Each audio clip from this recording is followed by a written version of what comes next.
আসসালামু আলাইকুম বন্ধুরা, তোমাদের সবাইকে লার্ন উইথ ফান 1-to-1 এর পক্ষ থেকে স্বাগতম। আমরা বয়েজের গত বা প্রথম পার্টে জেনেছিলাম বয়েজ কাকে বলে, কত প্রকার কি কি, এবং অ্যাসার্টিভ সেন্টেন্সকে বিভিন্ন টেন্সের সময় আমরা কিভাবে অ্যাক্টিভ থেকে প্যাসিভ ভয়েসে রূপান্তর করতে পারি সেই সম্পর্কে। আজকে এই বয়েজের দ্বিতীয় পার্টে আমরা জানব ইন্ট্রোগেটিভ এবং ইম্পারেটিভ সেন্টেন্সকে আমরা কিভাবে অ্যাক্টিভ ভয়েস থেকে প্যাসিভ ভয়েসে রূপান্তর করতে পারি। তো ইন্ট্রোগেটিভ সেন্টেন্সের অ্যাক্টিভ ভয়েস থেকে প্যাসিভ ভয়েসে রূপান্তরের জন্য আমাদের কিছু নিয়ম ফলো করতে হবে। প্রথমেই যদি অক্সিলারি ভার্ব দ্বারা ইন্ট্রোগেটিভ সেন্টেন্সটি শুরু হয়, সেই ক্ষেত্রে আমরা ওই ইন্ট্রোগেটিভ সেন্টেন্সটিকে অ্যাসার্টিভ সেন্টেন্সে রূপান্তর করব এবং অ্যাসার্টিভ সেন্টেন্সটিকে অ্যাক্টিভ থেকে প্যাসিভে রূপান্তর করে পুনরায় এটাকে আবার ইন্ট্রোগেটিভ সেন্টেন্স তৈরি করব। অর্থাৎ আমরা রাফের মাধ্যমে এটাকে অ্যাসার্টিভ বা হাবোধক বাক্য তৈরি করব এবং তখন হবে ইউ হ্যাভ সিন হিম, এবং সেটাকে আমরা যদি প্যাসিভে রূপান্তর করি তখন হবে he has been seen by you. এবং ওইটাকে যখন আমরা আবার প্রশ্নবোধক করব তখন হবে has he been seen by you. অর্থাৎ আমরা যদি সরাসরি এভাবে যেমন হ্যাজ ইউ সিন হিম এটাকে যদি আমরা প্যাসিভ করি তাহলে হয় has he been seen by you.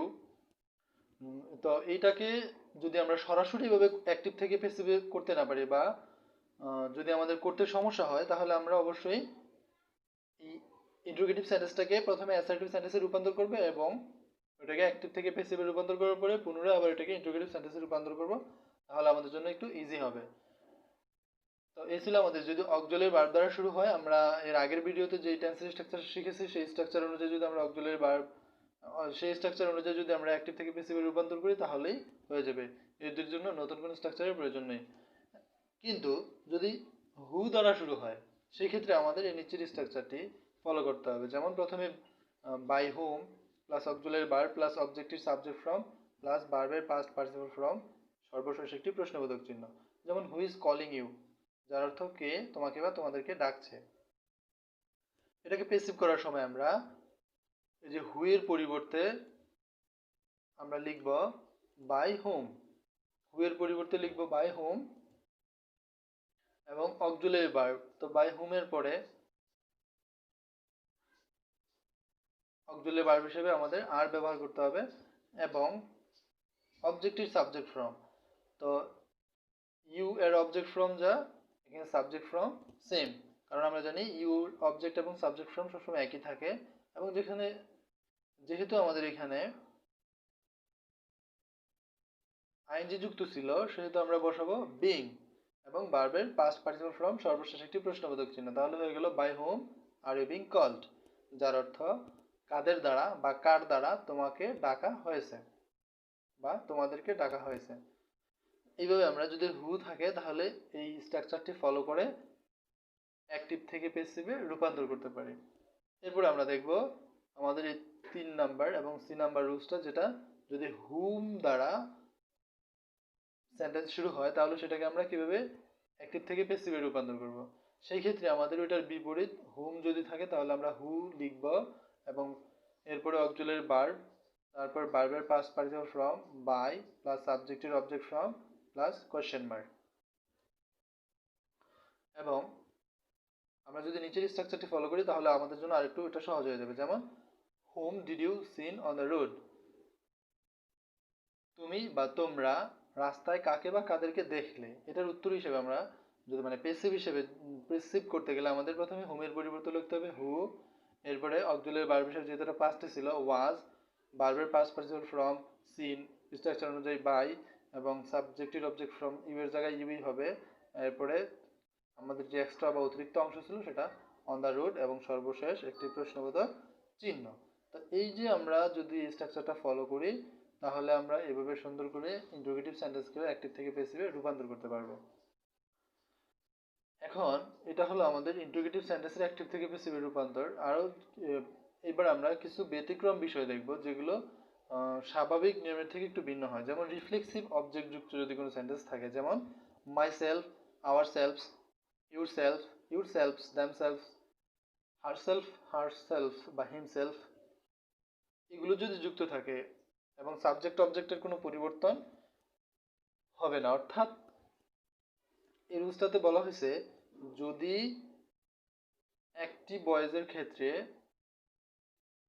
Reflexive object থাকে সেন্টেন্সের মধ্যে, সেই ক্ষেত্রে আমাদের অ্যাক্টিভ থেকে প্যাসিভ করার সময় সাবজেক্ট অবজেক্টের কোনো পরিবর্তন করতে হবে না, আর বাকি সবগুলো নিয়মই ঠিক থাকবে। যেমন আমরা উদাহরণটা যদি দেখি, হি কিল্ড হিমসেলফ, এখানে হিমসেলফ হলো রিফ্লেক্সিভ অবজেক্ট, যার অর্থ সে নিজেকে নিজে মারলো বা না, সে আত্মহত্যা করলো।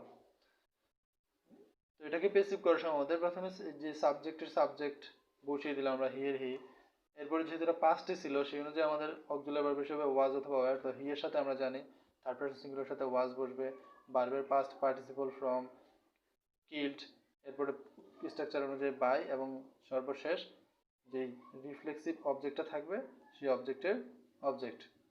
এইভাবে যদি আমরা করি হয়ে গেল হি ওয়াজ কিল্ড বাই হিমসেলফ, সে নিজেকে নিজে হত্যা করলো। এইভাবে যদি রিফ্লেক্সিভ অবজেক্ট থাকে সেন্টেন্সের মধ্যে, তাহলে আমরা সাবজেক্ট অবজেক্ট পরিবর্তন না করে স্ট্রাকচার ফলো করে অ্যাক্টিভ থেকে প্যাসিভে খুব সহজেই রূপান্তর করতে পারি। এক্ষেত্রে আমাদের আরও কিছু ব্যতিক্রম আছে, ব্যতিক্রমগুলো যদি আমরা দেখি, যেমন কমপ্লেক্স বা কম্পাউন্ড সেন্টেন্সের অ্যাক্টিভ ভয়েসকে প্যাসিভ ভয়েস করার সময় উভয় ক্লোজের প্যাসিভ ভয়েস করতে হয়। যেমন I know how you have done the work, আমি জানি তুমি কিভাবে কাজটি করেছো। তো এখানে দুইটা সেন্টেন্স, একটা হচ্ছে আই নো আর হচ্ছে how you have done the work. তো এই যে দুটি সেন্টেন্সের আমাদের প্রথমে আই নো এটাকে যদি আমরা প্যাসিভ করি হবে ইট ইজ, যেহেতু এখানে কোনো অবজেক্ট নাই তাহলে আমরা অবজেক্ট ধরে নিলাম it, it is known to me.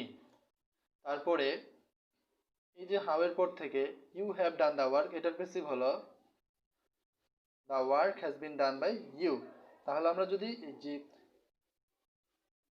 Complex বা কম্পাউন্ড সেন্টেন্সের যেই কানেক্টরটা থাকে এই কানেক্টরটা ঠিক রেখে দুই পাশের দুটোকে আলাদা আলাদাভাবে যদি ভয়েস করে ফেলি, তাহলে আমাদের এই যে কমপ্লেক্স বা কম্পাউন্ড সেন্টেন্সগুলো খুব সহজেই আমরা অ্যাক্টিভ থেকে প্যাসিভে রূপান্তর করতে পারবো। এটাকে নিচের স্ট্রাকচার অনুযায়ী রূপান্তর করা যায়, তবে এর চেয়ে ভালো আমরা উপরে যেটা দেখছি সেটাই বেটার হবে। এরপর আমরা 2 নাম্বার নোট দেখব, যেমন need, bid, dare, make, hear, feel, let, know, bid, hold, watch প্রভৃতি ভার্বগুলো থাকলে প্যাসিভ করার সময় বাইয়ের পরিবর্তে টু বসবে। যেমন the albatross made the wind blow, এটা হচ্ছে একটি পাখির নাম, এটা বাতাসকে প্রবাহিত করলো। তাহলে আমরা the wind was made to blow by the albatross. আমরা এখানে দেখতে পাইলাম যে প্রথমেই অবজেক্টকে সাবজেক্ট করা হয়েছে, তারপরে অক্সিলারি ভার্ব, তারপরে ভার্বের পাস্ট পার্টিসিপল ফর্ম, তারপর বাইয়ের এখানে আমরা টু বসিয়েছি, এরপরে ভার্বের প্রেজেন্ট ফর্ম মানে যেটাকে আমরা একত্রে বলতে পারি ইনফিনিটিভ, তারপরে বাই, তারপরে দ্য আলবাট্রস। এইভাবে আমরা যদি এই উপরের ভার্বগুলো থাকে অ্যাক্টিভ থেকে প্যাসিভে রূপান্তর করতে পারি। 3 নাম্বার নোটটি যদি আমরা ফলো করি তাহলে আমরা দেখব, যেমন অনেক ক্ষেত্রে অ্যাক্টিভ ভয়েসের সাবজেক্টকে অবজেক্ট করার সময় বাই ছাড়াও অন্যান্য প্রিপোজিশন বসে, যেমন টু, অ্যাট, অন, উইথ, এছাড়াও আরও ইত্যাদি প্রিপোজিশন বসে থাকে। আমরা যদি কয়েকটি উদাহরণ এখানে দেখি তাহলে বিষয়টি হয়তো আমাদের জন্য আরও পরিষ্কার হবে। যেমন হি অ্যানয়েড ইউ, এটাকে আমরা যখন প্যাসিভ করব স্ট্রাকচার অনুযায়ী, ইউ ওয়্যার অ্যানয়েড, বাইয়ের পরিবর্তে হলো উইথ, তাহলে অ্যানয়েড থাকলে আমরা বসাবো উইথ, অ্যানয়েড উইথ বসিয়ে আমরা অ্যাক্টিভকে প্যাসিভ করব।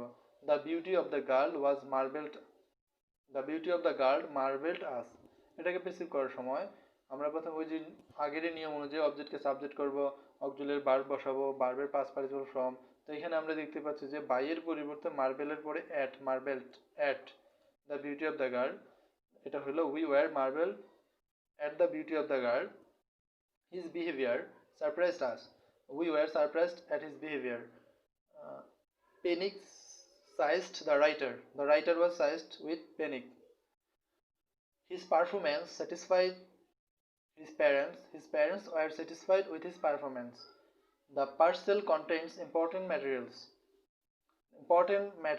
are contained in the parcel, the news shocked me, I was shocked at the news, I know the boy is known to me, তাহলে এই যে উদাহরণগুলো থেকে আমরা দেখলাম যে বাই ছাড়াও কিছু কিছু ক্ষেত্রে বা কিছু কিছু ভার্বের ক্ষেত্রে বাইয়ের পরিবর্তে টু, অ্যাট, অন, উইথ ইত্যাদি প্রিপোজিশন ব্যবহৃত হয়ে থাকে।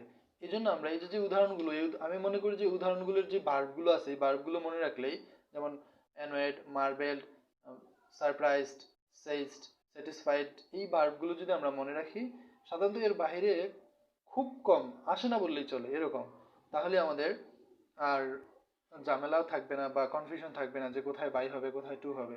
অর্থাৎ এগুলো ছাড়া আর অন্য সকল ক্ষেত্রে আমরা বাই বসাতে পারবো। তো এ ছিল আমাদের তৃতীয় নোটটি। এবার আমরা দেখব আমাদের চতুর্থ নোট, যে অনেক ক্ষেত্রে পেসিভ ভয়েসকে অ্যাক্টিভ ভয়েসে রূপান্তর করার সময় অবজেক্ট উজ্জ্ব থাকে, সেক্ষেত্রে পেসিভ ভয়েসটির অর্থ অনুযায়ী উপযুক্ত সাবজেক্ট বসাতে হয়। এইটা হচ্ছে বিপরীত, যেমন পেসিভকে অ্যাক্টিভ, আমরা এতক্ষণ শিখছি অ্যাক্টিভকে পেসিভ, আর এটা হচ্ছে বিপরীত। সাধারণত আমরা দেখি অনেক সময় অ্যাক্টিভ থেকে পেসিভের পরিবর্তে পেসিভ থেকে অ্যাক্টিভ করতে হবে, সেই ক্ষেত্রে এটা আমাদের খেয়াল রাখতে হবে। যেমন পেসিভ ভয়েসের আমরা প্রথম যে উদাহরণটা, সেটা হচ্ছে my pen has been stolen. এর অর্থ হচ্ছে আমার কলমটি চুরি হয়েছে। এখন আমি জানি না কে কলমটা চুরি করছে, সেক্ষেত্রে আমি সামওয়ান বা মাই ওয়ান অফ মাই ক্লাসমেট বা সাম বয় অথবা এনি বয়, এইভাবে আমরা বসিয়ে, যেমন সামওয়ান অর্থাৎ অবজেক্টকে সাবজেক্ট করে someone has stolen my pen, আমরা একটা সাবজেক্ট ধরে নিচ্ছি, কারণ যেহেতু আমার কলমটি চুরি হয়েছে, হয় কোনো কেউ একজন নিবে বা আমার সহপাঠী, বা এটা একটা অনুমান। এছাড়া যদি এটা গল্প আকারে থাকে, সেক্ষেত্রে আমরা গল্প থেকে বুঝতে পারবো যে কে কাজটি করেছে। এরকম অনেক সময় দেখা যাচ্ছে পেসিভ থেকে অ্যাক্টিভ করার সময় পেসিভের যেহেতু অবজেক্ট থাকে না, তাহলে অ্যাক্টিভের ভার্ব সিলেক্ট করতে অনেক প্রবলেম হয়, সেই ক্ষেত্রে আমরা এই অনুমানগুলো নিতে পারি। যেমন he was marvelled at daylight, he was murdered at daylight, তাকে দিনের আলোতে বা দিন দুপুরে মারা হয়েছে। তাহলে এখানে কে মারছে আমরা যেহেতু জানি না, তাহলে সামওয়ান, এই জন্য আমরা এখানে একটা সাবজেক্ট ধরে নিচ্ছি যে someone murdered him at daylight. English is spoken all over the world, তা আমরা জানি আমাদের দ্বারাই, তাহলে we spoke English all over the world, অথবা people speak English all over the world. We had been invited to the party, my friend invited us to the party, কারণ সাধারণত বন্ধুরাই পার্টিতে আমন্ত্রণ করে থাকে। এছাড়া আমরা অন্য আমাদের প্রয়োজন বোধে আমরা এটা সাবজেক্ট চেঞ্জ করে অন্য কিছু লিখতে পারি, যেমন মাই relatives, my friend, my friends, my colleague, অনেক কিছুই হতে পারে। The ship was burned, fire burn the ship, কারণ সাধারণত আমরা জানি আগুন, কোনো কিছু পুরানোর জন্য প্রয়োজন হয় আগুনের। The tree has been uprooted, গাছটি সমূলে উৎপাদন করা হয়েছে। তো সাধারণত গাছের সমূলে উৎপাদন মানে মূল সহ উঠানোর জন্য অনেক শক্তির প্রয়োজন, সেই ক্ষেত্রে আমরা তুফান বা বন্যার সময় দেখে থাকি এরকম হয়। এই হিসেবে আমরা ধরে এই storm has uprooted the tree এটা লিখেছি, অর্থাৎ সাবজেক্ট আমরা স্ট্রমকে ধরেছি বা ঘূর্ণিঝড়। He was awarded a gold medal, they awarded him a gold medal, সাধারণত তারা তাকে একটি গোল্ড মেডেল দিয়েছে। কারণ এখানে কে গোল্ড মডেলটা দিয়েছে, যেহেতু আমরা যারা প্রশ্ন সলভ করবো তারা জানি না, সেই ক্ষেত্রে আমরা দে বসিয়েছি, বা কোনো সংস্থার নাম থাকলে বা কারা দিয়েছে ওটা যদি উল্লেখ থাকে তাহলে তার সমস্যাই নাই। The thief was caught, the police caught the thief, আমরা জানি সাধারণত পুলিশে চোরকে ধরে থাকে। তো এগুলা হচ্ছে আমরা যখন পেসিভ ভয়েস থেকে অ্যাক্টিভ ভয়েসে রূপান্তর করবো, আমাদের যদি এই পেসিভ ভয়েসের অবজেক্ট না থাকে, তখন অ্যাক্টিভ ভয়েসের সাবজেক্ট নির্ণয় করার সময় এগুলো একটু খেয়াল করে সিচুয়েশন বা পরিস্থিতি বিবেচনা করে সাবজেক্টটা কি হতে পারে অর্থ অনুযায়ী বসিয়ে দিলে তোমাদের প্যাসিভ থেকে অ্যাক্টিভে রূপান্তর হয়ে যাবে। এই ক্ষেত্রে সবারটা যে একমত হবে এরকমটা না, একজনের সাথে আরেকজনের সামান্য ভিন্নতা থাকতে পারে।